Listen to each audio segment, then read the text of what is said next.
네, 한 주간도 어떻게 편안한지 모르셨습니다. 오늘 감기 걸리고 독감이 찾아오시면 참 많이 있네요. 그래도 자리에 일어나셔서 이렇게 인사하시면 좋겠습니다. 강건하시면 좋겠습니다. 힘내시고요. 네, 함께 예배하며 감사합니다. 고맙습니다. 네, 감사합니다. 아니 뭐 그렇게 앉으신 건 의도적인 건 아닐 텐데 이렇게 되니까 여긴 걸리신 분 안 걸리신 분 같아요. 여기서도 그래서 아마 이제 유행하는 건 아닌데 이래저래 또 우리가 함께 하다 보니까 또 어쩔 수 없이 또 감기에 걸리는 것 같습니다. 건강관리 잘 하시고요. 또 예배 가운데 주시는 하나님 은혜 우리가 경험하면 좋겠습니다. 우리 예배로 나아가겠습니다. 우리는 누구를 어떻게 예배합니까? 천지를 지으시고 다스리시는 하나님 아버지를 구원자 되신 예수님을 힘입어 진리의 성령 안에서 마음 다하여 예배합니다. 아멘. 왕이신 나의 하나님, 왕이신 나의 하나님, 내가 주를 높이고 영원히 주의 이름을 성축하리이다.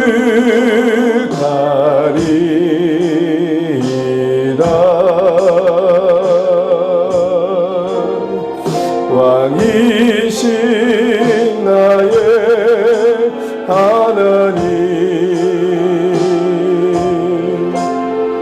내가 주를 높이고 영원히 주의 이름을 성축하리이다.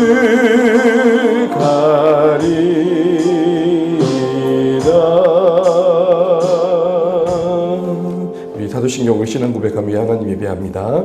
전능하사 천지를 만드신 하나님 아버지를 내가 믿사오며 그 외아들 우리 주 예수 그리스도를 믿사오니 이는 성령으로 잉태하사 동정녀 마리아에게 나시고 본디오 빌라도에게 고난을 받으사 십자가에 못 박혀 죽으시고 장사한 지 사흘 만에 죽은 자 가운데서 다시 살아나시며 하늘에 오르사 전능하신 하나님 우편에 앉아 계시다가 저리로서 산 자와 죽은 자를 심판하러 오시리라. 성령을 믿사오며 거룩한 공의와 성도가 서로 교통하는 것과 죄를 사하여 주시는 것과 몸이 다시 사는 것과 영원히 사는 것을 믿사옵나이다. 아멘. 우리 자리에 앉아서 경배와 찬양으로 함께 예배합니다. 우리의 삶을, 또 우리의 인생을 거룩하게 하신 하나님 그 보혈을 찬양합니다. 죄에서 자유를 얻게 함은 보혈의 능력 주의 보혈, 시험을 이기는 승리되니 참 놀라운 능력이로다. 주의 보혈 능력이 또다. 주의 피 믿으오. 주의 보혈 그 어린 양의 매우 귀중한 피로 육체의 정욕을 이기님은 보혈의 능력. 주의 보혈 정결한 마음을 얻게 하니 참 놀라운 능력이로다. 주의 보혈 능력이 또다. 주의 피 믿음으로 주의 보혈 그 어린 양의 매우 귀중한 피로다. 눈보다 더 이게 밝히는 것 보혈의 능력. 주의 보혈 부정한 모든 것 밝히시니 참 놀라운 능력이로다. 주의 보혈 능력이 또다. 주의 피 믿으오. 주의 보혈 그 어린 양의 매우 귀중한 피로다. 구주의 복음을 전할 때 제목 보혈의 능력 주의 보혈 날마다 나에게 찬송 주 참 놀라운 능력이로다 주의 보혈 능력이 또다 주의 피 믿으오 주의 보혈 그 어린 양의 매우 귀중한 피 눈보다 더 이게 밝히는 것 눈보다 더 이게 밝히는 것 보혈의 능력 주의 보혈 부정한 모든 것 밝히시니 참 놀라운 능력이로다 주의 보혈 능력이 또다 주의 피 믿으오 주의 보혈 그 어린 양의 매우 귀중한 구주의 복음을 전할 제목 구주의 복음을 전할 제목 보혈의 능력 주의 보혈 날마다 나에게 찬송 주니 참 놀라운 능력이로다 주의 보혈 능력이 또다 주의 피 믿으오 주의 보혈 그 어린 양의 매우 귀중한 피로 주의 보혈 능력이 또다 주의 보혈 능력이 또다 주의 피 믿으오 주의 보혈 그 어린 양의 매우 귀중한 피로다 아멘. 어린 양의 보혈로 우리가 하나님 앞에 나아갈 담대함을 얻습니다. 제가 보좌 앞에 나간 수많은 무리들을 우리 떠오르면서 함께 찬양합니다. 우리 보좌 앞에 우리 보좌 앞에 모였네 함께 주를 찬양하며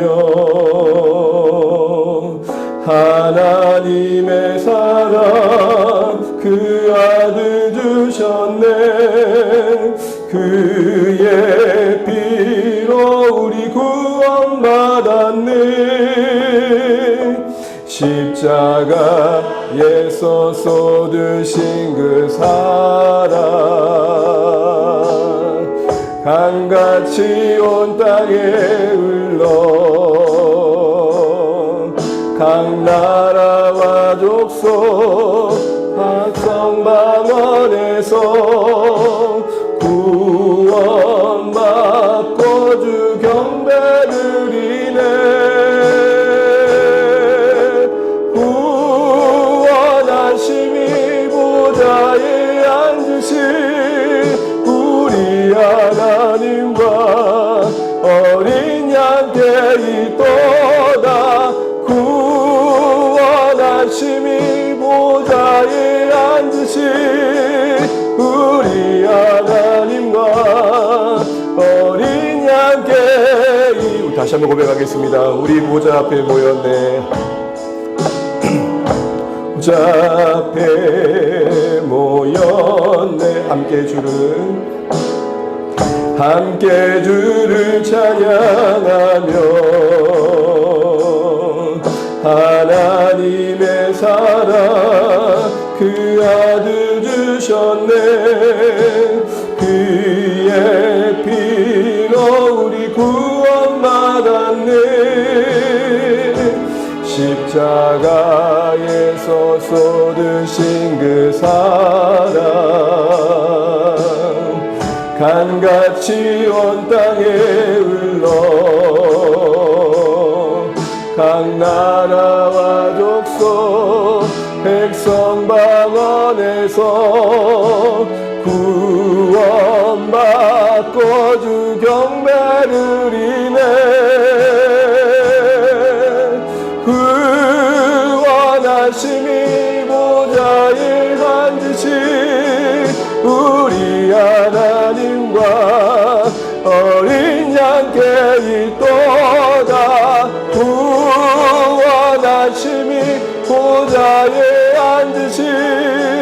우리 하나님과 어린 양께 이 구원하심이 보좌에 앉으신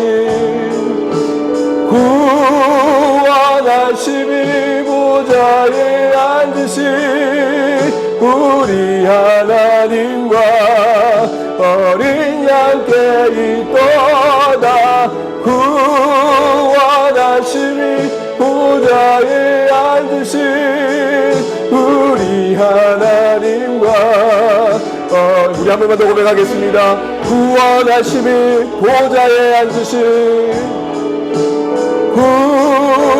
구원하심이 보좌에 앉으신 우리 하나님과 어린 양께 있도다 구원하심이 보좌에 앉으신 우리 하나님과 어린 양께 있도다.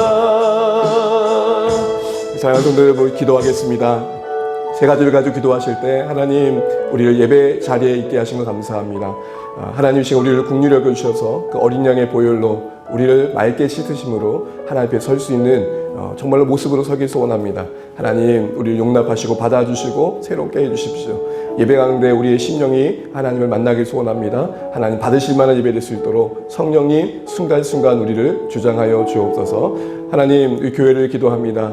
몸된 교회가 하나님 은혜 안에서 주의 뜻을 이루는 교회로 계속해서 걸어갈 수 있기를 원합니다. 하나님 이 시대가 참 악한데 세우신 교회 비록 작지만 하나님 일을 감당하는 교회를 쓰임받기를 소원합니다. 하나님께서 품으신 영혼들 부르시는 인생들을 감당할 수 있는 교회로 세워지길 원합니다. 우리가 말씀 안에 한 물결 되게 하시고 따뜻한 사귐과 성교도 공동체를 잘 구현해 갈 수 있도록 우리 모두를 주장하여 주십시오. 특별히 우리 자녀 세대를 위해 기도해 주십시오. 이제 한 학기를 마무리하는데 잘 마무리할 수 있도록 건강도 붙들어주시고 지혜도 주시도록 기도해 주시길 바랍니다. 무엇보다도 연약한 우리 성도분들이 계십니다. 특별히 또 독감으로 또 여러 부분들에서 참 하나님의 은혜와 긍휼이 필요한데 하나님 우리 사랑하는 성도님들 강건하게 도와주시고 여호와 라파 치료 하나님께서 모든 순간순간들을 주장해 주시고 고치시고 싸매시고 일으켜 주십시오. 함께 기도해 주시길 바랍니다. 또한 세 번째로 각자의 짐을 하나님께 맡기면 좋겠습니다. 하나님 도와주십시오. 감당할 힘 주시고 마음 주십시오. 이 모든 제목들과 기도하신 뒤에 우리 최윤희 목녀님 기도로 섬겨주시겠습니다. 우리 같이 기도하겠습니다. 하나님 아버지 은혜를 감사합니다. 주님의 은혜와 긍휼을 이 시간 간절히 구합니다. 하나님 우리 참 연약하고 부족하고 하나님 정말 하나님 은혜 없이 살 수 없는 인생임을 고백합니다.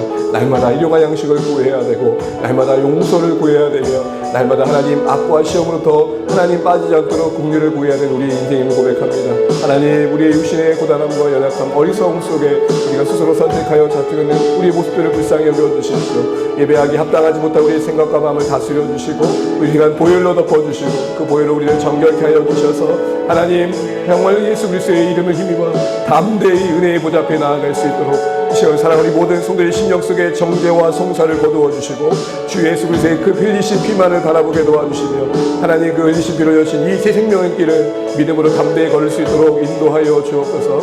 하나님 안 우리가 우리 죄를 구하면 형님 긍휼히 여기신다 말씀하셨사오니 우리를 지금 불쌍히 여겨 주옵소서. 하나님 몸된 교회를 붙들어 주셔서 한마음 한뜻 되게 하시고 그러신 하나님 그 나라를 향한 목적을 우리가 함께 하나님답게 이루어나갈 수 있도록 하나님 우리를 인도하여 주옵소서. 말씀 안에 한 물결 되게 하시고 우리가 서로서로 용납하며 이해하며 자라가며 하나님의 뜻을 이루는 거룩한 관계가 되길 소원합니다. 하나님 아버지 우리 연약한 우리 사랑하는 자녀들 기억하여 주시고 저들이 강건하게 도와주시며 지혜를 주시고 하나님 이 한 학기를 잘 마무리할 수 있도록 도와주옵소서. 아버지 하나님 정말 연약한 우리 손들 기억하여 주십시오. 독감으로 또 육신의 연약함으로 지쳐있고 힘들어하는 사랑하는 성도들 품어주시고 어디 있든지 주님 바라볼 수 있도록 도와주옵소서. 너무 오랜 시간 우리가 하나님 구하는 모든 제목들 속에 그래서 우리가 낙심치 않게 도와주시고 하나님의 끝없는 은혜와 사랑을 다시 한번 소망하며 일어날 수 있도록 인도하시며 단 한 가지의 그 하나님의 우리의 붙드신 그 줄만으로도 우리가 우리 인생길을 걸을 수 있도록 우리 모두를 인도하여 주시옵소서. 이 시간 우리를 불쌍히 여겨주시고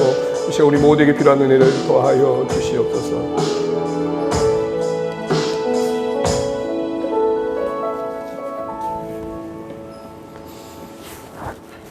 창조주 하나님 아버지를 찬양합니다. 내가 세달을 허락하시고 오늘도 하나님 앞에 나와 예배하게 하시니 감사드립니다. 아멘. 이 시간 성령님 함께 하시어 온전히 이 예배를 받아주옵소서. 아멘. 하나님이 넘치게 주신 사랑을 충분히 흘려보내는 삶을 살았는지 우리가 물어보게 하시고, 뜨거워진 날씨만큼 은혜 안에서 뜨거워지게 하시고 넘치게 흘려보내는 삶 살게 하옵소서. 아멘. 전반기 상공부 시간이 마무리되어 갑니다. 깨달았던 것들을 잊지 않고 삶에 실천하고 다음 상공부 시간도 소망하고 기대하게 하옵소서. 아멘. 주일학교 여름 사역들이 잘 준비되게 하시고 자녀들이 말씀 안에서 잘 세워져 가게 하옵소서. 아멘. 그리고 각자의 자리에서 최선을 다하는 삶 살게 하옵소서. 아멘. 선교사님들의 사역과 건강을 지켜주시고 감사와 열매가 있는 현장 되게 하옵소서. 아멘. 성도님들의 육신의 질병이 치유되게 하시어 고통 중에서 건진받고 하나님을 찬양하게 하옵소서. 아멘.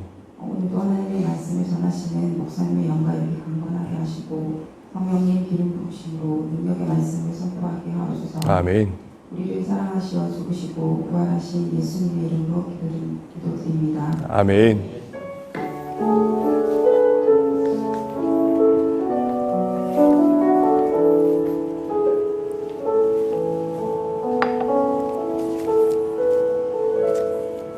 네, 함께 오늘 보신 말씀 요한계시록입니다. 요한계시록 7장 9절에서 17절입니다.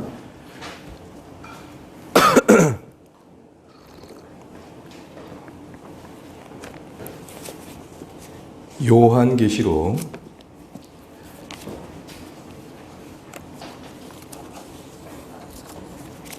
7장 9절에 17절, 우리 불편하지 않으시다면 자리에 일어나셔서 주의 말씀 경외하는 마음으로 함께 교독하시겠습니다. 요한계시록 7장 9절에 17절, 제가 먼저 9절 말씀 읽겠습니다.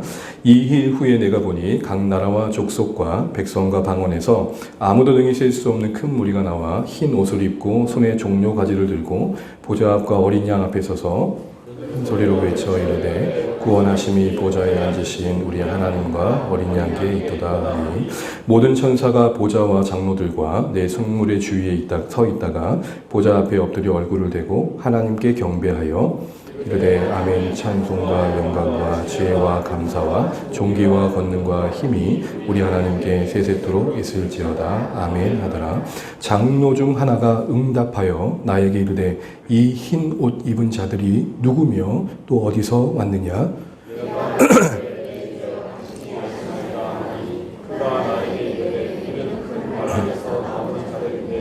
하나님에 비해 그 옷을 씻어 희게 하여 그러므로 그들이 하나님의 보좌 앞에 있고 또 그의 성전에서 밤낮 하나님을 섬김에 보좌에 앉으신 이가 그들 위에 장막을 치시리니 그들이 낮에는 줄이지도 아니하며 목마르지도 아니하고 해나 아무 뜨거운 기운에 상하지도 아니하리니 같이 있습니다.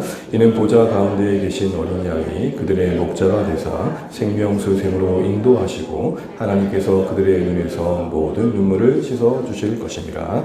아멘. 네, 앉으겠습니다. 네, 한 주간도 수고 많으셨습니다. 오늘도 말씀 안에 함께 만남에 감사하고요. 이렇게 계절이 바뀌다 보면 또 우리 몸에 또 여러 연약함들로 인해서 이것저것이 또 아프기도 한데 잘 지나가시면 좋겠고 또 서로를 또 이렇게 기억하고 기도해 주시면 좋겠습니다. 오늘 본문의 말씀을 가지고 지난 시간에 이어서 계속해서 지상교회를 응원하는 승리한 천상교회, 지상교회를 응원하는 승리한 천상교회 두 번째 말씀을 나누고자 합니다. 여러분 요즘 참 시대가 많이 좋아졌죠. 그래서 홀로 여행 가는 것도 그리 어렵지 않게 된 것 같습니다. 지금도 더듬어 보면 옛날 기억을 더듬어 보면 저희 아버지랑 이렇게 뭔가 타지를 가게 되면 몇 가지 좀 따뜻했던 추억이라 해야 될까요? 그 중에 하나는 뭐냐면 요즘은 워낙 내비게이션이나 뭐 이렇게 유성 통신이 잘 되다 보니까 전방에 뭐 이렇게 속도가 있으면 미리 이렇게 줄이기도 하고 그러잖아요. 근데 옛날에는 그런 시설이 안 됐을 땐 다 경찰들이 상주하면서 이렇게 카메라를 썼단 말이에요. 그러면 마주오는 차량에 쌍라이트를 막 켜주는 거예요. 그러니까 그래서 아버지 저기 뭐예요 했더니 있어. 그거 보면 경찰이 있어요. 그러니까 서로 이렇게 아름다운 배려를 해준 거죠. 그런 따뜻함이 있었는데 요즘은 그런 거 없는 것 같고. 그리고 이제 제 기억에도 운전을 하다 보면은 이제 지도를 펼쳤던 기억이 있습니다. 그래서 어디로 나가야 되니까 잘 보고 있으라는 거예요. 그래서 계속 긴장하면서 그런 도로 번호를 보고 갔던 기억이 있던 것 같고, 막상 이제 톨게이트를 나가도 이제 가면 그 곳에 사는 분들에게 항상 창문을 내려가지고 이거 아니에요? 이렇게 내려가지고 여기 어디로 가야 되는데 어떻게 가야 되는지 물었던 것 같아요. 그러니까 뭔가 기술이 없다 보니까 좀 어쨌든 타제감 겸손해졌던 것 같아요. 근데 요즘 어떻죠? 예, 초행길에 길벗 내비게이션이 워낙 좋잖아요. 자동적으로 업데이트도 되고. 그래서 두렵기보다는 기대와 설렘을 갖습니다. 그래서 어디 가자고 그러면 내비 찍으면 돼. 이게 이제 일상화가 됐잖아요.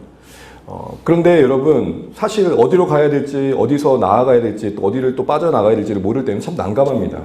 물론 일부는 내비게이션에서도 길을 헛된 대로 가는 분들이 계십니다.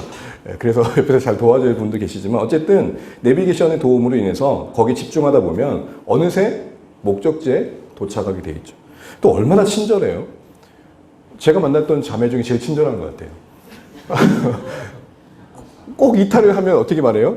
재검색해드리겠습니다. 몇 번 해도 똑같은 톤으로. 보통 몇 번 잘못하면 옆에 있는 사람들은 어떻게 하죠? 언성이 일단 올라가고 어조가 별로 기분이 안 좋단 말이에요. 차분한 목소리로, 일관된 목소리로 이렇게 똑같이 재검색해드리겠습니다. 이렇게 된단 말이에요.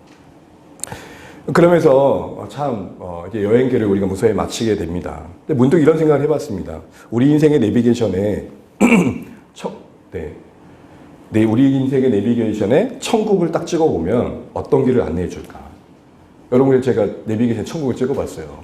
그랬더니 어떤 게 떴을 것 같습니다. 김밥 천국. 내비게이션에서는 천국에 안내 안 되더라고요. 얼마나 그런 생각을 해봤어요. 우리가 천국을 도착지로 찍고 했을 때 어디쯤 가면은 인생의 고난이 있을 거니까 피하십시오. 어디쯤 가면은 조금 어려움이 있을 테니까 미리 기도하십시오. 그럼 얼마나 좋아요. 그런데 완전 백지. 길이 없는 걸까? 우리는 길을 구하잖아요. 어떻게 해야 됩니까? 근데 주님의 답은 다르더라고요. 그래서 제가 성경에다가 천국을 딱 찍었던 이런 답이 나왔어요. 같이 한번 읽어보겠습니다. 그 다음이요. 네, 함께 읽을까요? 시작. 예수께서 이르시되 내가 곧 길이요 진리요 생명이니 나로 말미암지 않고는 아버지께로 올 자가 없느니라. 아멘. 예수님이 길이 되심을 말합니다. 이 답을 듣고도 좀 시원하지 않았어요. 우리는 어디로 가야 됩니까를 자꾸 묻고 있는데 예수님은 자기가 길이라고 하시는 거거든요. 그러니까 우리는 길을 구하는데 본인이 길이라고 하니 참 뭔가 어떻게 보면은 뭔가 좀 이렇게 확실하지 않는 뭔가 명확하지 않는 길을 안내받은 느낌이 있잖아요. 우리 이런 거잖아요. 어디로 가야 됩니까? 라고 계속 물어보는데 이런 분이 계셔요. 나만 따라오면 됩니다. 여러분 그때 중요한 게 뭘까요? 그분 따라가다가 이거 어디 잡혀가는 거 아니야? 뭐 이런 생각도 할 수 있잖아요. 야, 이분 따라가다가 엉뚱한 거 가는 거 아니야? 근데 나만 따라오라 그러나. 마치 그와 같이 성경에서 예수님께서 우리 신자들에게 천국을 가는 그 순례의 여정을 이렇게 안내해 주시는 것 같아요. 나만 따라와요. 내가 곧 길이다. 그런데 가만히 생각해 보면 이건 바꿔보면 오히려 어떻게 보면 한 가지의 길, 정해진 길만이 아니라 어떤 것도 주님과 동행하면 길이 될 수 있다는 더 넓은 차원에서의 이해가 우리에게 와닿는다는 측면도 있는 것 같습니다. 어쨌든 이렇게 길 대신 예수님이 우리의 인생의 주관자가 되셔서 순례의 정을 이끌어 가신다는 게 성경의 일관된 증언입니다. 우리가 방금 읽은 계시록 7장에서도 승리한 천상교회 공동체가 지금 이 땅에 있는 당시에 분투하고 있는 애쓰고 있는 그 교회를 향해 응원하는 내용의 핵심도 사실은 길이 되신 예수님을 바라보자는 겁니다. 여러분 요한계시록의 참 구조적인 특징 중에 하나는 지난 시간에 한번 언급했던 것처럼 각각의 환상들이 있는데 특별히 우리가 두 번째 환상을 보고 있는데 참 많은 분량을 차지하고 있거든요. 계시록 4장부터 16장까지니까 거의 4분의 3의 분량을 차지하고 있는 거죠. 요 분량이 다 심판의 메시지예요. 일곱 인과 나팔과 대접. 그런데 특징 중에 하나가 뭐냐면 그 일관되게 심판만을 이야기하는 게 아니라 일곱 인의 경우에는 여섯 인을 떼고 일곱 번째 인을 떼는 그 사이에 전혀 엉뚱한 이야기가 들어가 있고 일곱 대접에서도 일곱 나팔에서도 여섯 번째 나팔을 불고 일곱 나팔을 불기 전에 그 사이에 엉뚱한 그것과 상관없는 내용이 들어가 있고 또 이제 본격적인 일곱 대접 심판을 앞두고 또 그것과 상관없는 이야기가 들어가 있거든요. 이거를 성경학자들은 막간이다, 삽입장이다 라고 이야기를 합니다. 성경에 이런 심판의 일관된 메시지 안에서 이런 내용이 들어갔다면 어떤 의도가 있겠죠. 그리고 그 내용을 가만히 보니까 다 교회와 관련된 내용. 그 당시 교회를 격려하고 그들에게 영적 싸움을 어떻게 할지를 알려주고 또 그들이 무엇을 바라볼지를 도전하는 일관되게 교회를 관한 내용이에요. 바꿔 말하면 그 혼돈의 시대 속에서도 황제가 왕 노릇하고 하나님 노릇하는 그 시대 속에서도 이 땅에 그 당시의 신자들에게 여전히 교회를 붙들고 계신 분은 하나님이시고 그 심판의 역사 속에서 교회의 운명을 하나님께서 주장하고 계시다는 것을 보기를 원했던 것이죠.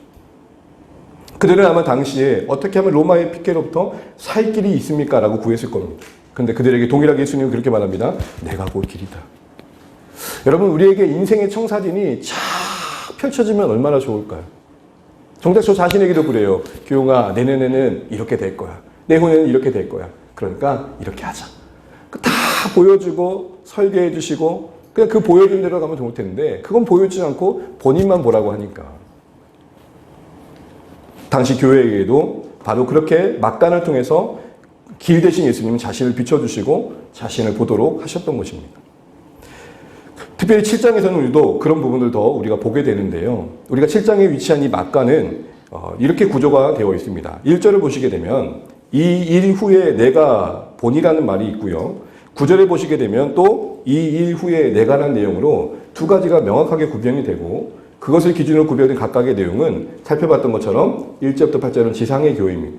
그리고 9절부터 17절은 천상의 교회고요.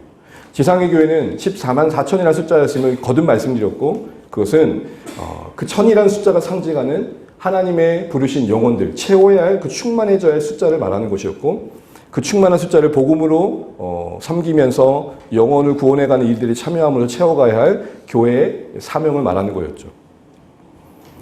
그리고 나서 이 분투하는 지상교회에게 이 지상교회에게 무엇보다도 천상교회의 모습을 보여주는 내용이 이제 일어나는 겁니다. 그 천상교회는 어떻게 표현됩니까? 셀 수 없는 큰 무리. 14만 4천이 셀 수 없는 큰 무리로 바뀌죠. 그것은 성취되었음을 말하는 겁니다. 그리고 그 분투하는 지상교회에게 하나님 보좌 앞과 어린 양 앞에서 영광스러운 순간을 누리고 있는 그 교회를 보여주고 있는 장면이 우리가 보고 있는 7장의 내용입니다. 그런데 그 가정 속에 오늘 장로 중 하나가 요한에게 흰 옷을 입은 천상교회 성도들을 가리키면서 이렇게 물어보죠. 우리 13절 말씀인가요? 13절 말씀 같이 한 번만 읽어보면 좋겠습니다. 13절입니다. 제가 한번 성경을 보시고 한번 읽어보면 좋겠습니다. 13절 시작. 장로 중 하나가 응답하여 나에게 이르되 이 흰 옷 입은 자들이 누구며 또 어디서 왔느냐. 누구며 어디서 왔는지를 묻게 됩니다. 요한은 제가 잘 모르겠습니다. 당신이 알지 않겠습니까? 라고 말을 하죠. 그러면서 이어지는 답이 바로 뭐냐면 오늘 우리가 살펴볼 내용들이 이제 언급된 겁니다. 요한에게 흰옷 입은 천상교회 성도들이 누구며 어디서 왔는지를 질문하고 이에 대한 답으로서 예수님과 함께 그들의 정체성을 소개해주고 있는 내용이 여기에 담겨 있다는 것이죠. 하늘에 사는 성도들이 누구인지 또 그들이 어디서 왔는지 곧 어떻게 천국에까지 이르게 되었는지에 대해서 설명해주고 있다는 겁니다. 두 가지 질문이었어요. 그들은 누구냐? 또 어떻게 여기까지 왔느냐? 누구며 어떻게 여기까지 왔느냐를 설명하는 키워드로 예수님이 어린 양으로서 어떤 일을 하셨는지가 묶여서 설명되고 있다는 겁니다. 나를 설명하는 데 있어서 여러분 여러 가지가 설명될 겁니다. 뭐 학교 출신이 이렇고요. 지역은 이렇고요. 제 직업이 이렇고요. 그런데 오늘 이 천상의 성도를 설명하는 데 있어서 어린 양 되신 예수와 어떤 관계가 있는지를 설명하고 있고 또 어떻게 여기까지 오셨어요? 라는 질문에 대해서 이들은 예수님이 그들에게 어떤 일을 하셨는지를 이야기해주고 있다는 것입니다. 이런 대답의 내용 속에서도 봐도 지금 천상교회 입장에서 이 지상에 있는 교회에게 영광스러운 천국의 모습을 보여주는 데 있어서의 의도는 봐라 우리 이렇게 행복하다? 너희도 조금만 참어. 그럼 이렇게 행복해질 거야. 이런 차원이 아니고 우리가 여기까지 어떻게 올 수 있었는지에 대해 말해주고자 하는 것이죠. 그 길이 바로 예수 그리스도라는 것입니다. 그래서 여러분 우리가 지난 시간에 봤던 것처럼 천국을 소망하는 실제는 예수님을 바라보는 것이다 라는 것을 보여주고 있다는 겁니다. 우리 히브리서 12장 1절부터 3절까지만 다시 한번 읽어보도록 하겠습니다. 시작. 이러므로 우리에게 구름같이 둘러싼 허다한 증인들이 있으니 모든 무거운 것과 얽매이기 쉬운 죄를 벗어버리고 인내로서 우리 앞에 당한 경주를 하며 믿음의 주여 또 온전하게 하시니 예수를 바라보자. 그는 그 앞에 있는 기쁨을 위하여 십자가를 참으사 부끄러움을 개의치 아니하시더니 하나님 보좌 우편에 앉으셨느니라. 너희가 피곤하여 낙심하지 않기 위하여 죄인들의 같이 자기에게 거역한 일을 참으신 일을 생각하라. 여러분 조금 여러분들이 그 당시에 핍박받는 교회가 된다고 한번 생각해 보시죠. 어디 하나 둘러봐도 탈출구도 없고 어디 나아갈 길도 없는, 꼼짝없이 그 억압과 악재 앞에 생명을 내줘야 되는 상황 속에서 탈출구를 간절히 구했을 겁니다. 근데 예수님은 이 천상교회를 통해서 뭘 보여주냐면 천국에 이르는 길은 예수님과 함께하면 된다라고 지금 이야기하고 있는 것입니다. 어디로 가야 됩니까? 그에 대한 답을 예수님과 함께하면 됩니다 라고 지금 이야기하고 있고, 그렇게 하는 중에 여러분들이 영광스러운 이 천국에 오시게 될 겁니다, 이 얘기를 하고 있는 겁니다. 천상교회 입장에서 지상교회 있는 교회들에게 응원하는 마음이 조금만 참으면 우리처럼 됩니다 이런 생각이 아니고, 우리도 여기까지 오는 과정 속에 예수 그리스도와 동행함이 있었고 그분을 생각함이 있었고 그분을 생각하는 과정 속에 우리의 피곤함과 낙심된 마음을 이기는 여정이 있었습니다. 그러니 교회여 우리와 같이 영광스러운 순간을 바라보면서 지금 여러분과 함께 하신 예수님과 동행하십시오 이런 얘기를 하고 있는 것이죠. 그러면서 오늘 이 본문 안에서 이 천상교회는 두 가지 방향으로 예수님을 소개하고 그들이 천국에 이르는 과정 속에서 그 두 가지 모습의 예수님이 힘이 되셨고 능력이 되셨고 소망이 되셨다는 사실들을 보여주고 있다는 겁니다. 그렇게 보면 이제 우리도 천국을 바라보는 사람으로서 그 영광스러운 천상에 이르는 과정 속에 이 두 가지 사실만은 꼭 놓치지 말아야 된다는 생각들을 해보게 되는 것이죠. 그 첫 번째는 뭡니까? 바로 어린 양이신 예수님의 피를 의지하는 여정이 되어야 한다는 것입니다. 우리 다시 13절 14절 같이 한번 읽어보겠습니다. 시작. 장로 중 하나가 응답하여 나에게 이르되 이 흰 옷 입은 자들이 누구며 또 어디서 왔느냐? 내가 말하기를 내 주여 당신이 아시나이다 하니 그가 나에게 이르되 이는 큰 환난에서 나오는 자들인데 어린 양의 피에 그 옷을 씻어 희게 하였느니라. 아멘. 여러분 이들이 어떻게 소개되어지고 있습니까? 누구냐라는 답에 대해서 이들은 뭐라고 소개되고 있죠? 무엇보다도 어린 양의 피에 그 옷을 씻어 희게 된 자들입니다. 흰 옷을 입은 자들이죠. 계시록 안에서 흰 옷은 승리와 이김과 영광을 말합니다. 영화롭게 된 자들을 말하는 거예요.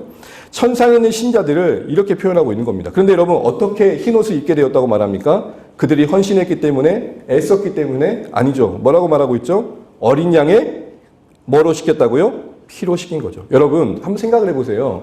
보통 우리가 하얀 천에 순전한 순면에다가 염색을 하려면 염료를 물에 풀어가지고 천을 이렇게 막 담궜다가 말리면 어느 색깔이 입혀지잖아요. 여러분 어린 양의 피는 무슨 색깔이에요? 빨간색이면 어떻게 흰 옷이 되죠? 물리적으로 생각하면 그렇게 되는 거잖아요. 그런데 이 흰 옷의 의미는 뭐죠? 옷이 아니라 영광스럽게 된 우리의 모습을, 의롭게 된 우리의 모습을 옷으로 상징한 거죠. 그래서 여러분 이전에도 말씀드린 것처럼 거룩의 개념은 청결이 아니라 정결이죠. 말끔한 것만을 가지고 따진다면 우리 모습을 볼 때 다 거룩해 보여요. 그러나 정결의 관점에서 보게 되면 다르다는 것이죠. 청결의 관점에서 보면은 목욕탕 몇 번 갔다 왔으면 제가 할 말이 없어요. 코로나 이후로 목욕탕을 안 간 것 같아요, 거의. 그런데 정결의 관점은 다르다는 거예요. 그 어린 양의 피가 우리를 정결케 한다는 것이죠. 천상에 있는 신자들은 누구냐? 바로 그 어린 양의 피를 힘입어 씻음받아서 온전케 되어져서 하나님께 선자들이라는 것입니다. 여러분 여기서 이들의 정체성을 어린 양의 피로만 설명한다는 걸 주목하십시오. 다른 그 어떤 것도 아니라 예수의 피로만 천상에서 영광스럽게 된 그들을 설명한 것을 주목하십시오. 이건 뭘 말할까요? 아직 천국에 이르지 못한 우리에게 염려와 두려움과 불안이 있다면 그게 무엇일까요? 내가 정말 하나님께 용납받을 만한 일을 얼마나 하고 있는가라는 거 아니겠습니까? 은혜의 힘을 알지만 거듭거듭 우리 마음을 짓누르는 건 뭐죠? 충분히 헌신하지 못한 것, 충분히 제대로 살지 못한 우리의 모습들이 우리 스스로를 송사하죠. 정죄하며 짓누르죠. 그런데 여러분 정작 천상에선 그들은 뭘로 평가받고 있습니까? 어린 양으로 씻김 받았느냐? 받지 않았느냐?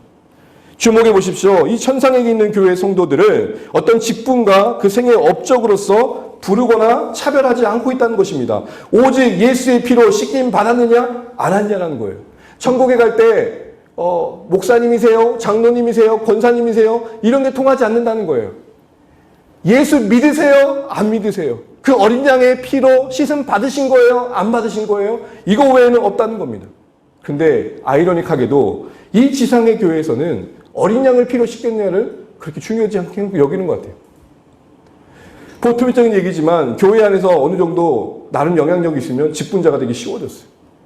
그가 예수의 그리스도의 피로 씻김 받았느냐 안 받느냐 중요하지 않아요. 얼마나 교회 안에 영향력이 있고 얼마나 헌신하고 있고 봉사하고 있으면 직분이 주어지고 교회 안에 중요한 역할을 감당하게 됩니다. 지상의 교회는 그런 모순과 안타까움이 있어요. 천상에서는 이 땅에서 우리를 괴롭혔던 그 모든 모순들로는 다 우리를 가릴 수 없고 거두어지고 오직 한 가지 예수 그리스도의 피를 힘입어 정결케 되었느냐 그렇게 되지 않았냐만 남는다는 것입니다. 이 말은 사랑하는 주안의 가족 여러분, 이 현실 속에 우리 낮은 몸뚱어리가 있어 우리를 힘겹게 괴롭히는 모든 제 요소들이 거두어진 채 예수를 믿는 우리 사랑하는 신자들은 어여시 오직 그 그리스도의 피로만 힘입어서 하나님 앞에 설 수 있는 은혜가 약속되어 있음을 기억해야 된다는 것입니다. 부족하더라도 우리는 그 은혜 때문에 하나님 앞에 서게 될 것입니다. 그 누구보다 많은 헌신을 하셨더라도 그 은혜 안에서 가능했던 헌신이기에 감사하는 마음으로 서야 된다는 것을 보여주고 있다는 것이죠. 저는 이게 참 마음에 깊이 남았습니다. 천상의 그 영광스러운 곳에서 정작 하나님께서 그 보좌 앞에서 신자들에게 묻는 것은 너 얼마나 헌신했냐? 너 얼마나 교회를 위해서 수고했냐가 아니라 어린 양의 피로 씻겼느냐? 씻기지 않았느냐? 주안의 교회 우리 사랑하는 성도님들도 서로와 이웃과 가족들을 바라볼 때 이 중요한 안목을 잃지 않으시면 좋겠습니다. 예수 안에 있느냐? 예수 밖에. 우리는 우리의 열심에 스스로 기만당할 때가 많습니다. 정작 우리 자신도 우리의 뿌듯함에 속을 때가 많습니다. 내가 원하는 대로, 내가 바라는 대로 여러 일들이, 사역들이 되고 나면 내가 정말 하나님 앞에 기쁨이 되는 줄로 착각할 때가 많다는 거죠. 이런 의미에서 본다면 어쩌면 엎어지고 넘어지고 안 되는 게 복일 수도 있어요. 왜요? 우리 자신의 진짜 모습을 보게 되는, 각성케 되는 은혜가 있습니다.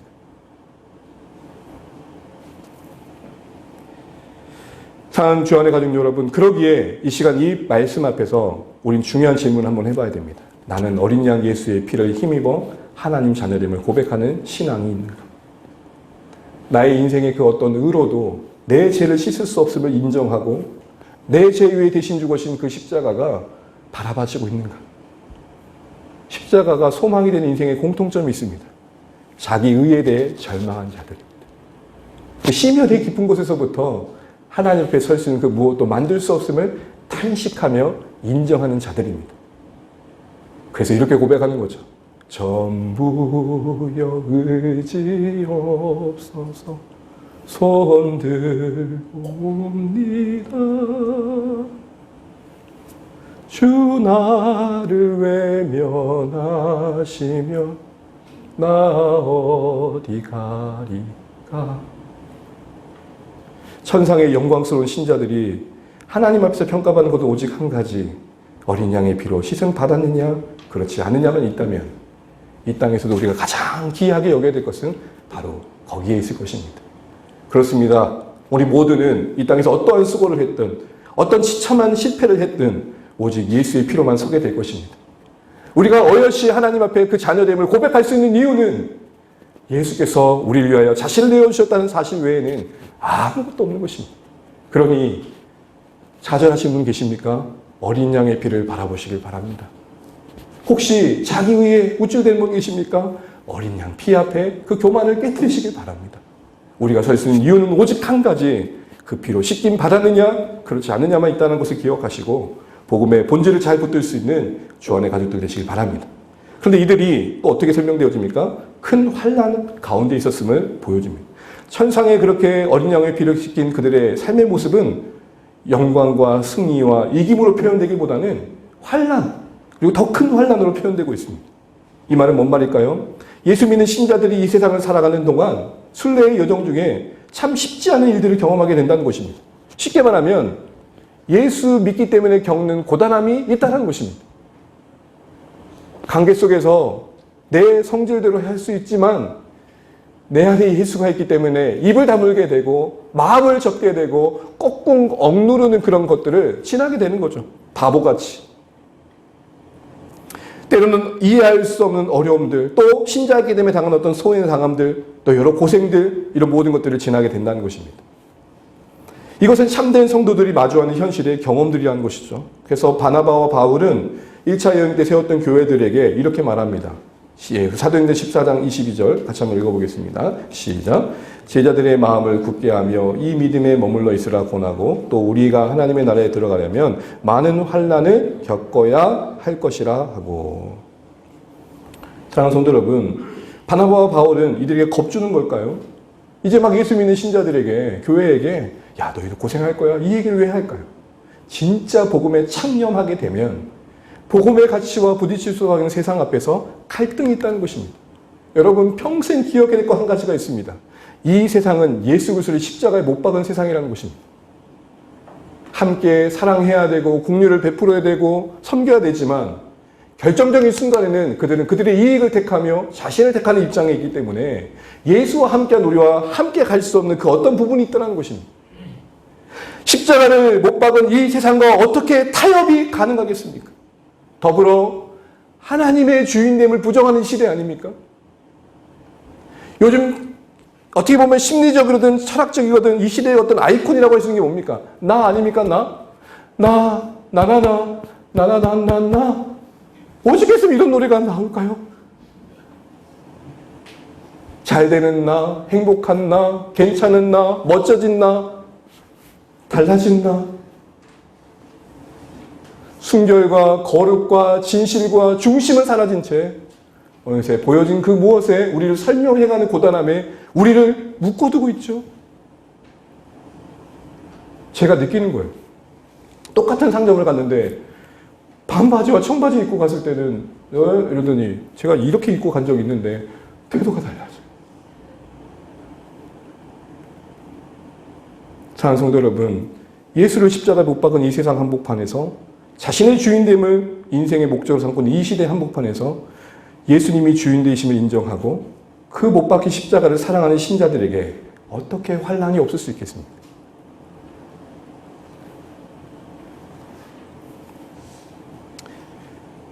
그런데 여러분 이 환난도 우리 성도님들이 겪는 것보다 보면 감당하기도 하고 그렇지 못한 부분도 있습니다. 그런데 각자의 짐이 절대적이죠. 내 짐이 큰 거잖아요. 어쨌든 이런 환난을 지나는 이 성도들 볼 때마다 이런 질문할 때가 있어요. 이런 의문 들 때가 있어요. 저러다 믿음이 흔들리겠다. 저거 견디지 못하고 예수님 떠나면 어떡하지? 나는 의문이 들 정도로 정말로 걱정이 될 때가 있습니다. 목회적인 마음으로 바라볼 때 말이죠. 사실 우리는 연약함과 우리의 어리석음 때문에 이 환난을 지날 때 많이 흔들리잖아요. 하나님은 시련이라고 주신 것이 우리에게 시험이 될 때가 있잖아요. 하나님 우리 잘 되라고 주신 어떤 훈련의 기회가 너무 버거워가지고 너무 길어져가지고 이건 터널도 아니고 동굴이야. 너무 길다 보니까 끝이 없는 것 같아요. 진짜 숨 막힐 정도로. 제가 터널 지나다가 숨 막힐 뻔한 적이 있었어요. 그래서 제가 순천에서 여수 가는 길이었습니다. 거기가 터널이 정말 많아요. 한 44개가 돼요. 그런 중에 긴 터널을 지나는데 옆에 가는 사역자하고 내기를 한 거예요. 누가 숨 오래 참나 한번 해봅시다. 근데 이게 끝이 안 나. 4.5km 가는 터널이었어요. 죽는 줄 알았어요. 여러분, 터널이 길면 동굴이잖아요. 너무 힘들잖아요. 하나님 우리를 훈련시키고 우리의 믿음을 입증시키게 해주셨던 그 무엇이 우리를 주저앉게 할 수 있는 여지는 누구에게나 있는 거죠. 그러다 보면 이런 생각을 하게 되는 거죠. 넘어지고 자빠진 우리 모습 때문에, 그런 상황 속에 넘어진 우리 모습 때문에 야, 우리 이러다가 완전히 떨어져 나가서 결국 심판을 받을 정도까지 넘어지면 어떻게 되지 않은 염려가 찾아오는 겁니다. 이 힘든 시간들이 우리의 믿음을 빼앗고 정작 우리 하나님 앞에 섰을 때 심판받게 되면 어떻게 되는 두려움을 갖게 되고 염려를 하게 되는 거죠. 그런데 여러분 성경을 주목해 보십시오. 환란이 있었지만 천상에 있는 그들의 특징이 뭡니까? 그 환란을 뭐 한 자라고 나와 있습니까? 그 환란에서 뭐 하는 자? 나오는 자. 너무 은혜가 되지 않습니까? 환란에서 나왔다는 것은 그 힘든 시간들, 믿음을 빼앗길 것 같았던 그 모든 고단한 시간들을 이 땅에 예수 그리스도의 피로 시킴받은 신자들은 결국 끝까지 인내하고 견뎌 지나게 된다는 것입니다. 흔들려 거의 꺾일 것 같은데 꺾이지 않고 하나님 앞에 서게 되는 은혜를 누리게 된다는 것입니다. 여러분, 이걸 교리적으로 뭐라 그러냐? 성도의 견인이라고 합니다. 이때의 견인은 참고 견딘다는 의미의 견인입니다. 이 땅에 예수의 피로 씻김받은 신자들은 성령의 붙드심과 하나님의 간섭하심과 그리스도의 보혈의 능력에 붙잡힌 바 되어서 넘어질 듯 하지만 다시 일어나고 주저앉을 듯 하지만 다시 세워져서 결국엔 이 모든 환난을 지나 그 환난을 나오는 자로서 하나님 앞에 서게 되는 은혜를 약속받고 있다는 것입니다. 끝까지 견디는 자가 우리의 의지에만 달려있는 게 아니라 하나님의 붙드심 속에 이루어질 일들이기 때문인 거죠. 겨우 간신히 이리저리 넌더리 날 정도로 흔들리다가 표류한 배처럼 여기저기 다 깨어진 채 슬픈 모습으로 항구에 도달하는 게 우리에게 약속된 삶이 아니라 지금의 우리 모습은 넘어지고 힘겨움이 있지만 겨우 간신히 하나님 나라에 이르는 게 아니라 분명히 확실히 최종적으로 완전하게 하나님 나라에 설 것을 보여주고 계시는 겁니다.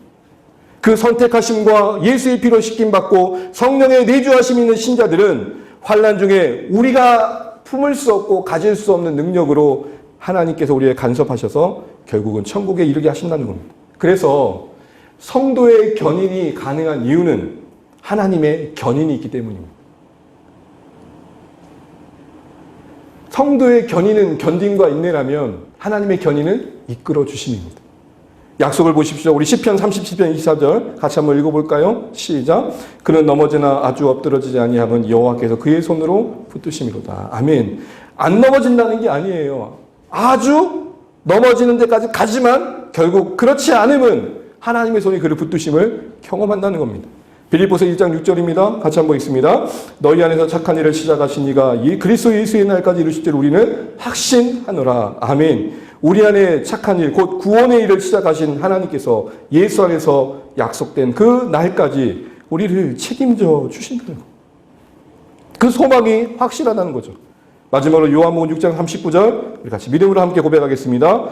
나를 보내신 이의 뜻은 내게 주신 자 중에서 내가 하나도 잃어버린 바 되지 아니하고 마지막 날에 다시 살리는 이것입니다. 양 99마리를 곁에 두고 왜 한 마리를 찾으시는 그 열심을 보여주셨을까요? 나 한 마리도 잃지 않는 자다.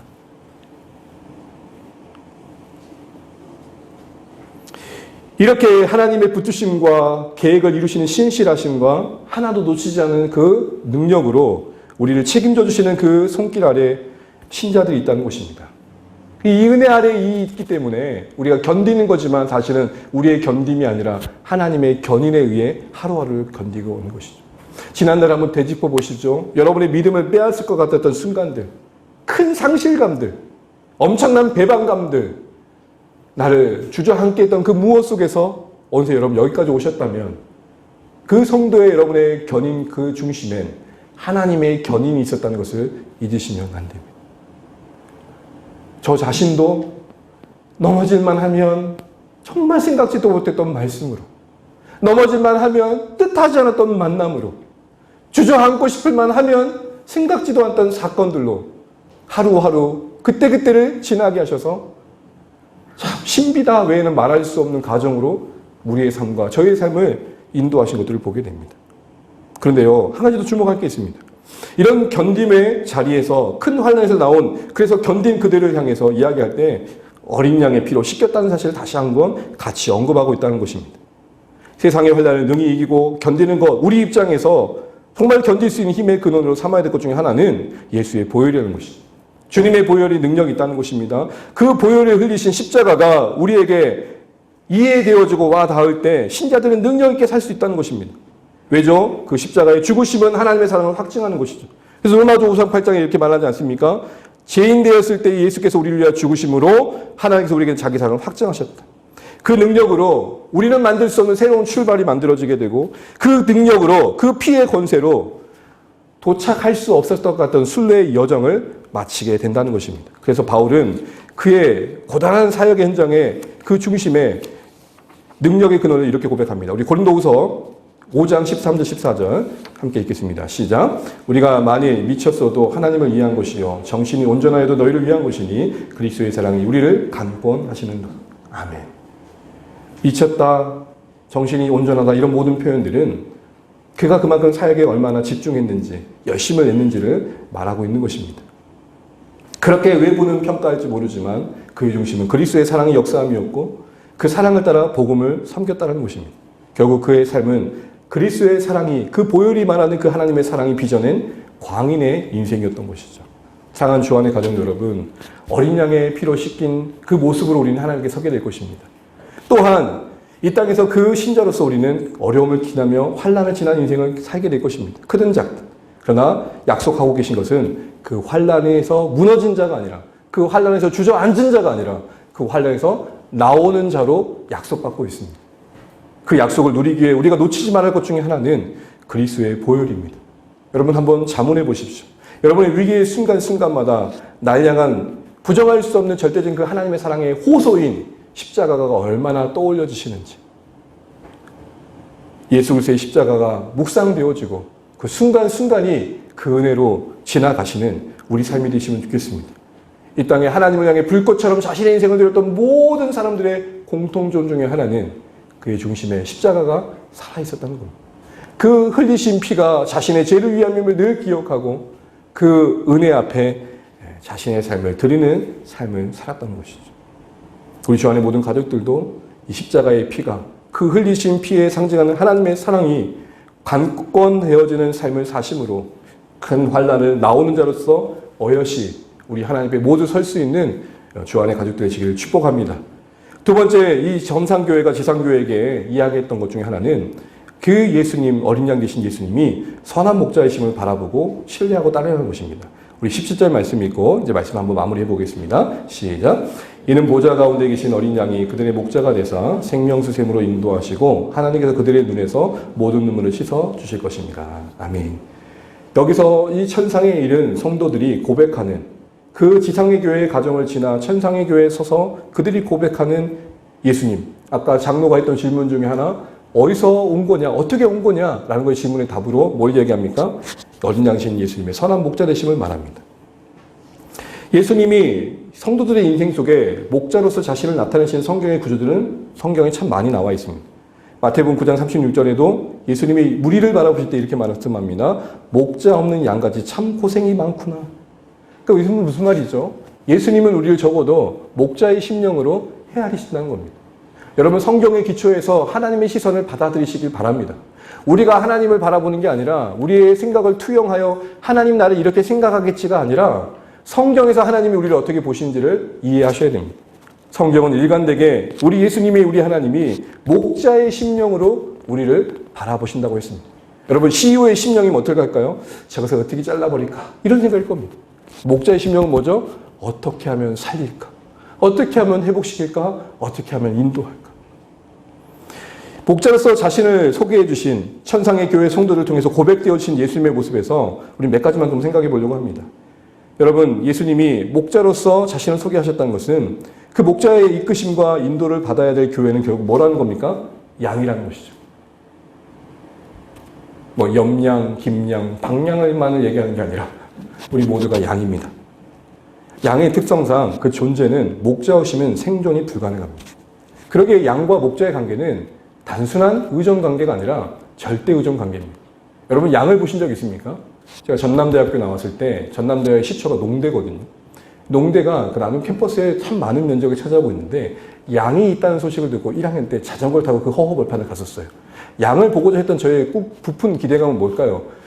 성경에서 봤던 양, 교회 그림에서 봤던 그 양이었어요. 그 깨끗하고 아름답고 예쁜 양. 근데 갔더니 어우 냄새, 왜 이렇게 더러운지 쥐똥들을 끌고 다니고 있고.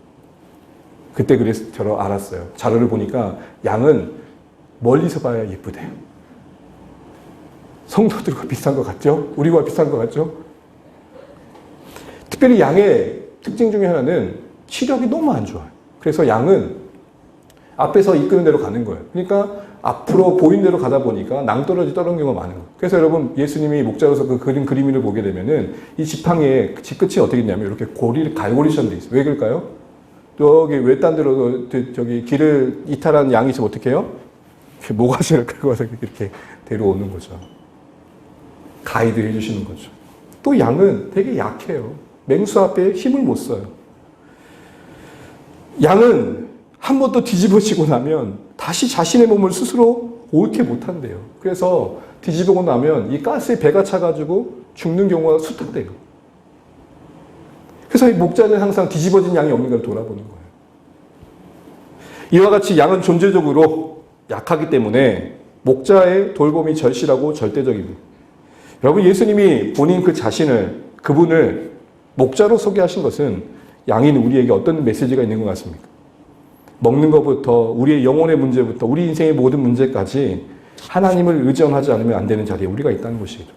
두 번째로 여러분 예수님이 어린 양이면서 목자라는 것도 보시면 좋겠습니다. 여러분 매를 맞아본 자가 매를 때릴 줄 압니다라는 말 들어보셨습니까? 어디가 아픈지를 알며 어디까지 때려야 상처가 안 나지를 아는 거죠. 비유가 좀 그렇지만 어린 양이시로서의 목자라는 말이 뭘까요? 우리를 그 누구보다도 잘 아신다는 겁니다. 예수님의 영광스러운 그 하나님의 본체로서의 그 자리를 내려놓으시고 성육신하심의 메시지가 뭡니까? 우리와 같은 온전한 인간의 몸을 입으심의 메시지가 뭐죠? 우리를 잘 아신다. 배고픔을 아시고 잠 못 이루는 밤의 고단함을 아시고 상함을 아시고 상실을 아시고 피곤함을 아시며 괴로움을 아시고 예수님이 목자이신데 어린 양이시면서 목자라는 것에서 위로를 받으십시오. 한 예로 시편에 다윗의 그 자신의 인생을 목자이신 예수 하나님과의 관계 속에 소개하는 그 고백 속에 이런 고백이 나옵니다. 우리 시편 23편 2절 한번 읽어볼까요? 시작. 그가 나를 푸른 풀밭에 누이시며 쉴만한 물가로 인도하십니다. 쉴만한 물가가 여러분 고요한 물이라는 말의 언어가 쉴만한 물가로 번역이 됐는데요. 옛날 잔잔한 물가라 그랬죠. 영어로 보면 NIV에서도 quiet water라고 되어 있습니다. 무슨 말이요? 흐르지 않는 물을 말해요. 왜 양을 흐르지 않는 물로 인도하실까요? 이 쉴만한 물가는 단순히 그냥 물은 졸졸졸 흐르는 조용한 물가가 아니고 물 자체가 고요한, 흐르지 않는 멈춰진 물이란 말이에요. 왜 그럴까요? 양은 본성상 물을 싫어해요. 자기가 물에 빠지면 흠뻑 스폰지처럼 물을 뻐근고 그 물에 흠뻑 젖어들어서 빠질 수밖에 없지 않기 때문에 물만 만나면 흐르는 물만 만나면 다가가질 않는데요. 그러니 어떻게 해요? 웅덩이 같은 그런 물에만 물을 먹는 거죠. 세밀하게 우리 인생을 아시는 하나님, 우리의 기질과 성품과 우리 삶의 모든 것을 아시는 하나님께서 거기에 맞게 인도해 가신다는 거죠. 우리의 마음의 형편과 심정도 헤아리신다는 거죠. 그러게 여러분, 내 마음 누가 하노? 내 마음 누가 하노? 라는 생각 드실 때마다 주님께 아뢰십시오. 제가 한번 소개드린 우리 권사님 한 분의 기도가 있지 않습니까? 아시지요, 아시지요, 아시지요, 그놈이 누군지는 기도를 듣다 보면 알게 됩니다. 사랑하는 여러분, 정말 모든 걸 아신다는 걸 신뢰하시고 내 마음 누가 알아주노? 라는 생각이 들 때마다 주님을 바라보십시오. 마지막으로 여러분, 생명샘으로 인도하십니다. 그 목적하신 목적지가 생명샘입니다. 이 생명샘이 약속하는 것이 뭘까요? 영원한 안식과 위로를 말합니다. 목마름에 해갈을 갈구하는 우리의 존재적 그 굶주림에 채워주심을 말합니다. 특별히 여러분, 이 생명샘은 우리의 영원한 완성의 날을 말하는 것입니다. 여기서 우리는 생명샘까지 인도하시는 것은 단순한 목적지를 위해서 생명샘이 아니라 우리의 평생의 삶, 영원한 생애까지 주관하시는 하나님을 보게 됩니다. 제가 인생을 살면서 참 무력할 때가 언제냐면 과거는 돌이킬 수 없으며 미래는 알 수 없으며 현실은 어찌해 볼 수 없다.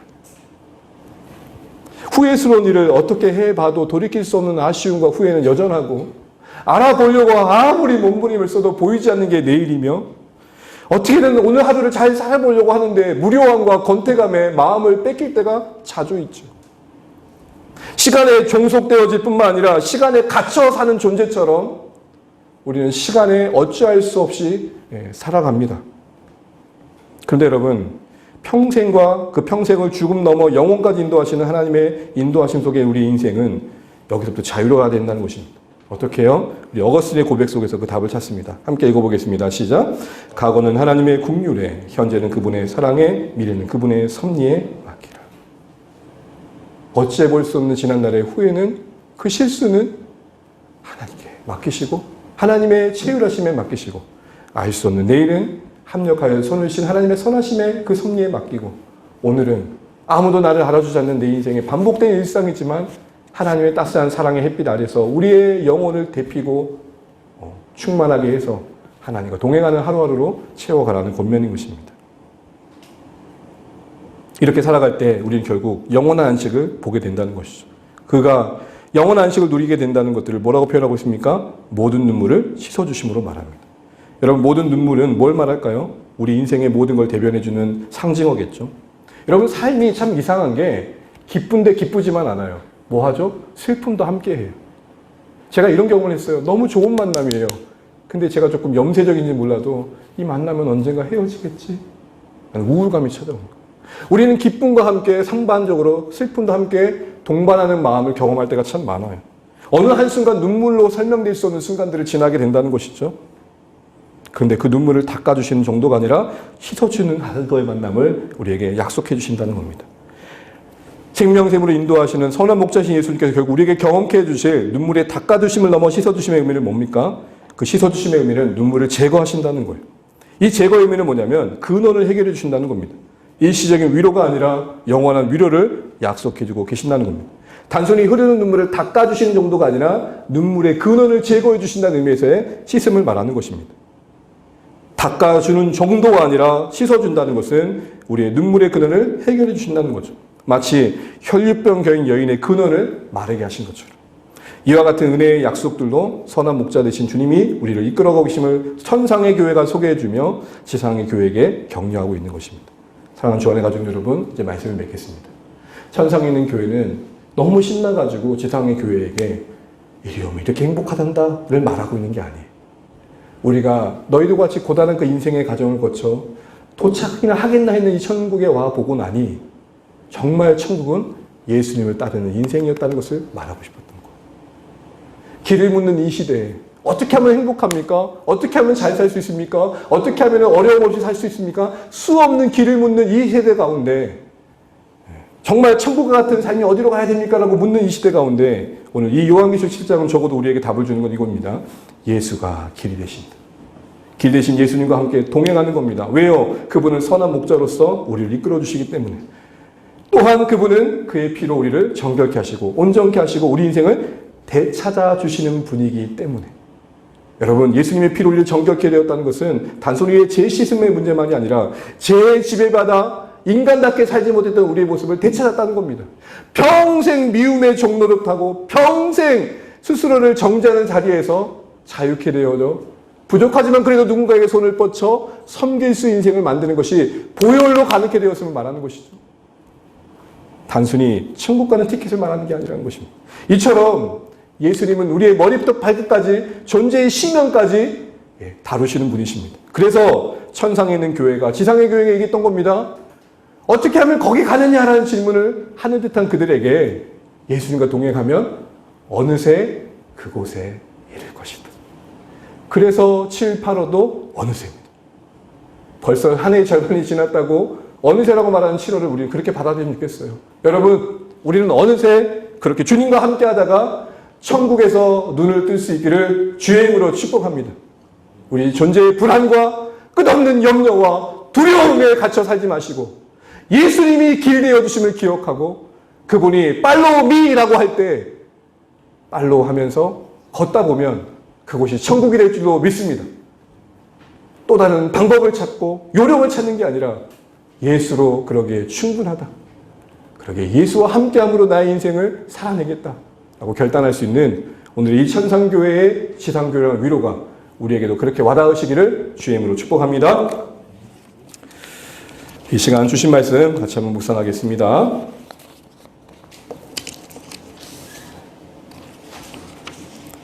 음악 틀어주시고요.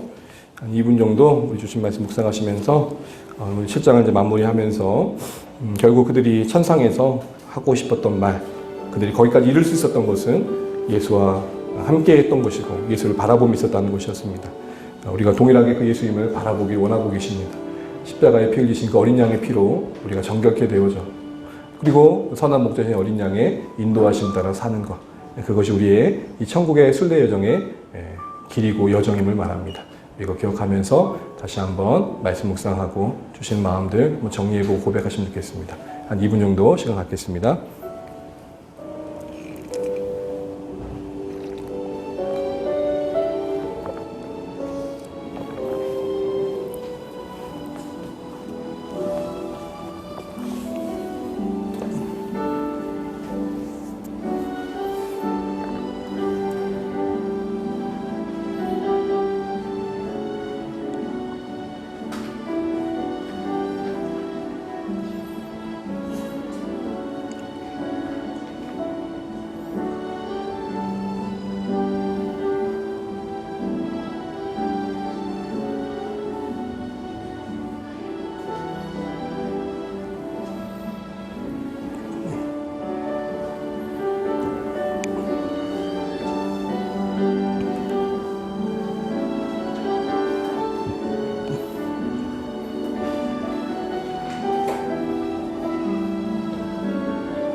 네, 우리 주신 말씀은 기억하고 헌신하는 마음 담아서 찬송가 270장 변치 않는 주님의 사랑 같이 찬양하시고 봉헌하겠습니다. 우리 1절, 4절만 찬양하겠습니다.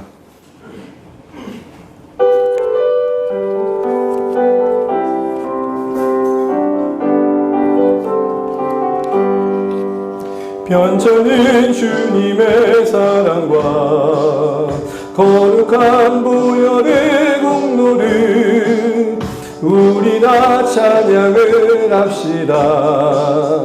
주님을 만나볼 때까지 예수는 우리를 깨끗게 하시는 주시니 그의 피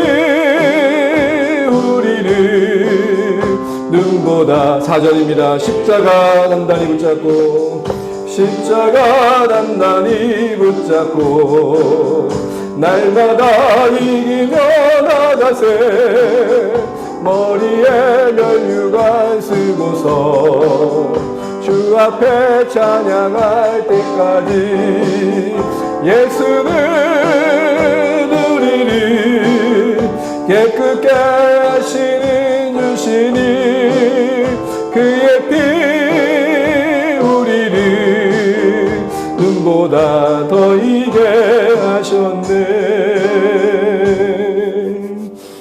하나님 아버지 참 감사합니다. 오늘 우리도 함께 예배하게 하시고 말씀과 찬양과 기도로 하나님 앞에 머물게 하신 것 감사합니다. 주셨던 말씀의 도전들이 격려가 우리 삶에 열매 맺을 수 있도록 은혜 베풀어 주옵소서. 영광스러운 천상에 있는 성도들이 이 땅에 고군분투하고 있는 우리를 향해 예수를 바라보라고 합니다. 피 흘리기까지 우리를 사랑하신 그분을 의지하라고 합니다. 선한 목자신 예수님의 신뢰를 이끄심을 신뢰하라고 합니다. 큰 환난을 지날 수밖에 없는 우리의 인생입니다. 하나님 끝나지 않을 것 같은 여정을 우리가 만날 때 많이 지칩니다. 그럴 때 다시 한번 예수님 바라보게 도와주시고 우리는 예수님이 없으면 안 되는 양임을 기억하면서 오직 예수의 피를 힘입어서 그 사랑을 힘입어서 그 사랑에 강권 되어서 주님과 함께 어느새 천국의 인생들을 살 수 있는 또 천국에 도착할 수 있는 우리 모두가 될 수 있도록 은혜 베풀어 주시옵소서.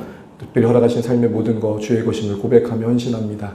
사랑하는 우리 가족들, 주 안의 성도들 삶 속에 공급하시는 하나님 경험하게 도와주시고 하나님의 세밀한 간섭하심을 찬양케 하여 주시옵소서.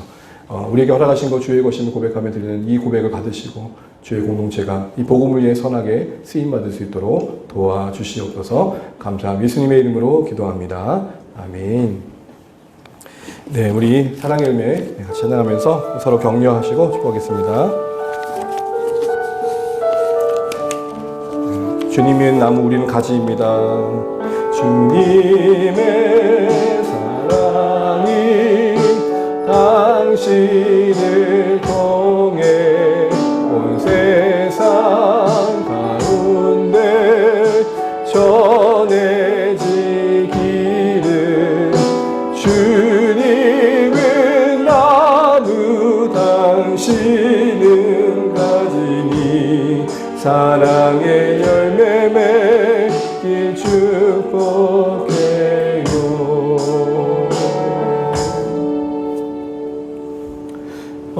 어떻게 감기가 걸린 환자들이 많아서 조금 빈자리들이 많이 있는데 감기 관리 잘 하시면 좋겠고 건강 관리 참 잘 하시면 좋겠습니다. 또 성도님들이 서로의 건강을 위해서 기도해 주실 뿐만 아니라 또 한 학기 이제 우리 중고등학생들이 마무리합니다. 거의 이번 주가 다 시험일 거예요. 그래서 그 학교에서 시험을 낼 때는 평가의 목적이겠죠. 그죠? 그들의 실력을 스스로 확인하고 각성하라는 걸 겁니다.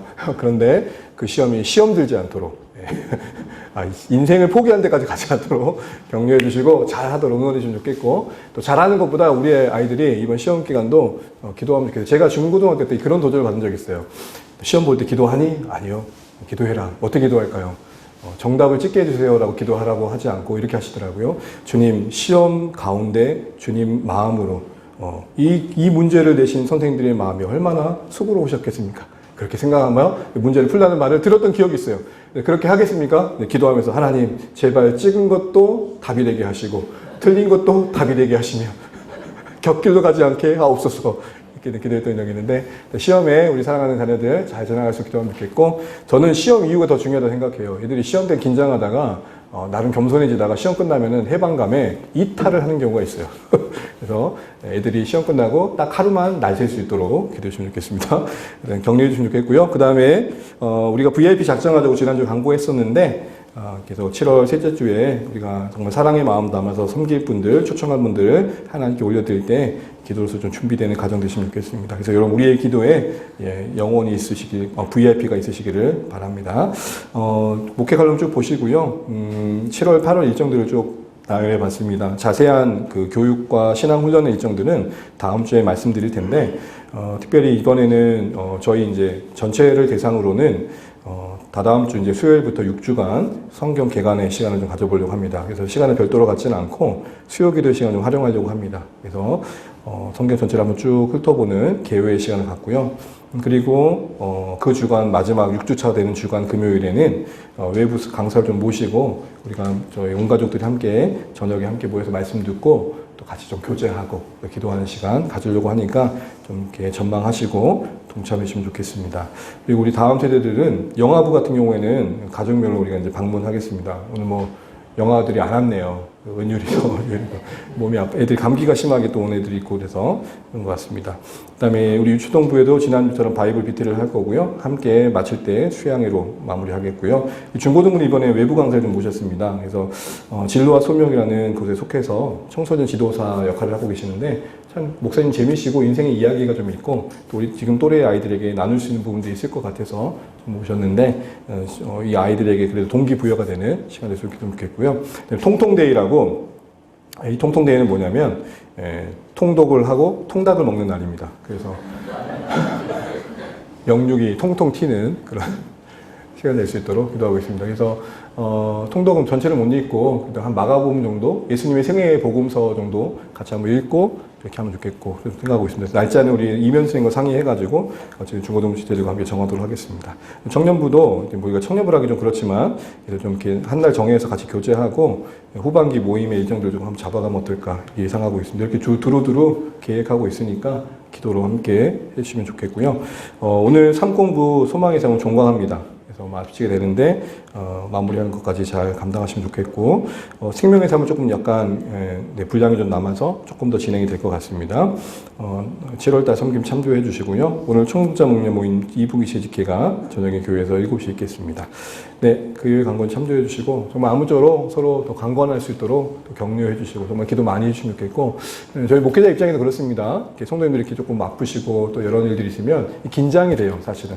딱 드는 생각은 좀 쉬게 되나 라는 생각이 들 정도로 그런 저 나름대로 그런 긴장감이 있습니다. 그래서 큰일이다가 아니라 좀 더 하나님 깨어있으라는 사인이구나 저는 그렇게 받아들이고 있습니다. 그래서 우리 성도님들도 그래도 염려해 주시고 기도해 주시고 서로 격려해 줘서 이런 서로 아픈 이 시간들도 잘 지나갈 수 있었으면 좋겠습니다. 자, 이제 우리 자리에 일어나셔서 공동체의 고백 함께 하도록 하겠습니다. 함께 고백하며 삶의 자리를 파송받습니다. 우리는 세상으로부터 부름받은 하나님의 백성입니다. 또한 세상으로 보냄받은 그리스도의 제자입니다. 교회와 함께 하나님을 기쁘시게 하는 성령 충만한 예배자가 되겠습니다. 함께 진리를 배우고 실천하는 순종의 사람이 되겠습니다. 복음을 전파하고 복음을 살아내는 전도자가 되겠습니다. 슬퍼하는 이웃과 함께하는 치료자가 되겠습니다. 온 성도가 하나 되게 하는 화해자가 되겠습니다. 부르신 일상과 자리에서 친절하게 신임을 다하는 소명자가 되겠습니다. 그리하여 주의 나라가 이 땅에 임하며 하나님을 영화롭게 하는 주 안의 교회가 되겠습니다. 아멘. 이 고백을 따라 살기를 바라며 주님 능력 바라봅니다. 주 선한 능력으로 안으신 그 크신 발로 날 붙드시네. 아멘.